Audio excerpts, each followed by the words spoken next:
The complexity of Formula One often sees us looking for the finest micro detail that may have upset the apple cart, a solitary hair out of place to have undone the stallion. However, it's due to this fact that we can sometimes miss out on the obvious. This season, Mercedes were looking to bounce back from what could only be deemed as a failure to capitalize on a change in regulations in the same way that they did nearly a decade before. Albeit an ambitious failure with their stealth pod design, it seemed like every element on the car beyond the obvious was just subpar or not working harmoniously in real life as well as it did in the wind tunnel and the simulations. It appears, however, that while they are on course to rectify all of the minutiae that caused them to lose thousandths of a second, in their search to reclaim perfection, they may have just taken a step back, and in doing so, they may have uncovered what truly went missing to lead them so far astray at the beginning of the season, possibly the team's nadir since re-entering the sport.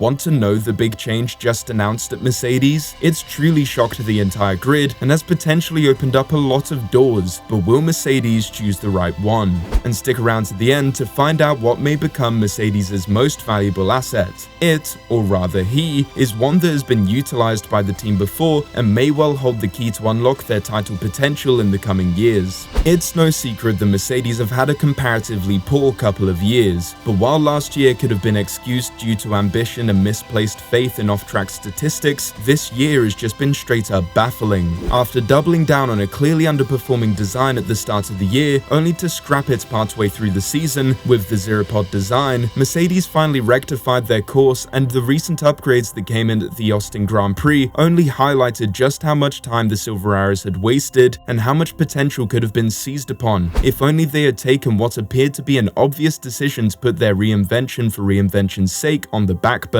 and just focus on the fundamentals of their car sooner. While obviously it's easy to say this now, it did seem that Mercedes just held on for far too long on their flawed concept, and if they want to stand any chance of competing with the Red Bulls in both championships next year, they need to start getting things right early, as the past 2 seasons have been spent half recovering only to start becoming a threat in the closing chapters of the season when all meaningful accolades have already been won. Hamilton seems to echo this sentiment, implying that work needs to be done in order to get an awful lot more right over the winter in order to truly compete rather than be stuck in the same place for yet another year. Having this to say on their improvements this year and aspirations for next year following the Mexican Grand Prix.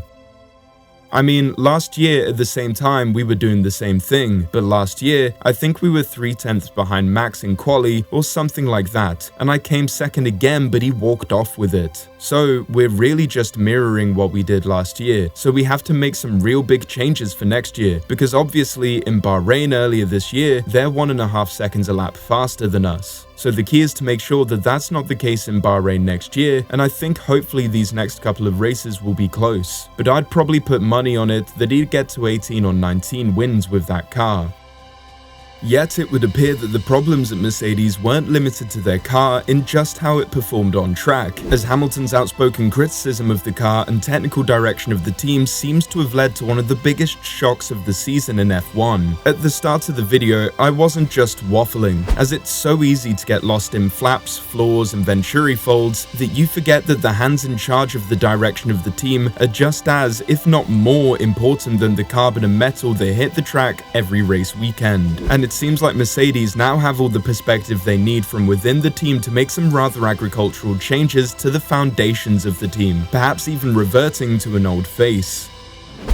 It's easy to forget, but the ever-present James Allison looked to no longer be present at the start of last season, being replaced as technical director by the team veteran Mike Elliott and taking a step back into a more back-of-house role as CTO. This proved to be short-lived, however, with a mid-season review in 2023 casting Allison back into the fold with a direct switch for the now maligned Elliott, who had consistently been chewed out by drivers and media alike for his continuously incorrect choices in the team's technical direction. While still holding an important role at the team, it seems that Elliott has faced further malignment and has now chosen to depart Mercedes in a move that was both somehow shocking and completely obvious at the same time. As harsh as it may sound, Mike Elliott's failures have disrupted not only the team's on-track performance, but the ecosystem within the team itself by pulling Allison out of his trackside retirement and being used as a stopgap for the CTO role until the levee recently broke. It's even been rumored that due to his failings, Elliott struggled in the more passive role due to not being able to command enough respect amongst his engineers and designers, with Allison having to strong-arm the team into functioning. Perhaps the most telling testament on Elliott's standing within the team was the recent Toto Wolff statement on his departure, with the team principal saying,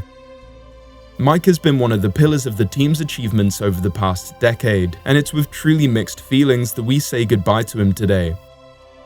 Mixed feelings, not sadness nor regret. Yikes. So, just how did we get here? Well, it appears that the criticism of a 7-time world champion as well as ongoing failure to improve is a potent mix and can prove fatal to your career path. Hamilton has been outspoken and rather blunt in his criticism of the design direction in recent years, but perhaps the most damning statement came in Hamilton's interview with the BBC's Checkered Flag podcast, which, with the recent departure of and revelations surrounding Mike Elliott, now appears to have indisputable context.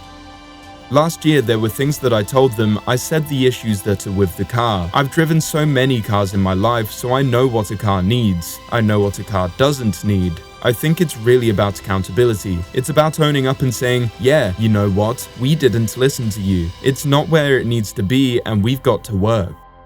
If this is the pressure that the often diplomatic Hamilton was willing to put out into the public eye, then God knows what kind of pressure was being put across within team meetings, as it seems like Elliott had lost the dressing room as it were, both trackside and back at Brackley. While it's possible another team has snatched him away from Mercedes, he will now be on gardening leave for a period, and we just can't see the architect of Mercedes' rather drastic downfall being too hot of a commodity on the market for any front-running team, though then again, maybe we're witnessing yet another certified Ferrari smooth brain moment. So where do Mercedes go from here? The CTO role will likely remain formally vacant for the remainder of the season, with Allison and co picking up the slack which may be left, though by the sounds of it, there may not have been too much to pick up. But we can't see it staying vacant for long. So we think that Mercedes have been incubating a talent for the future by placing him in a role of leadership in another team, and with a year of experience under his belt, as well as an impressive showing, becoming a fan favorite for interviews around the paddock, now may well be the right time for James Vowles to return to the fold.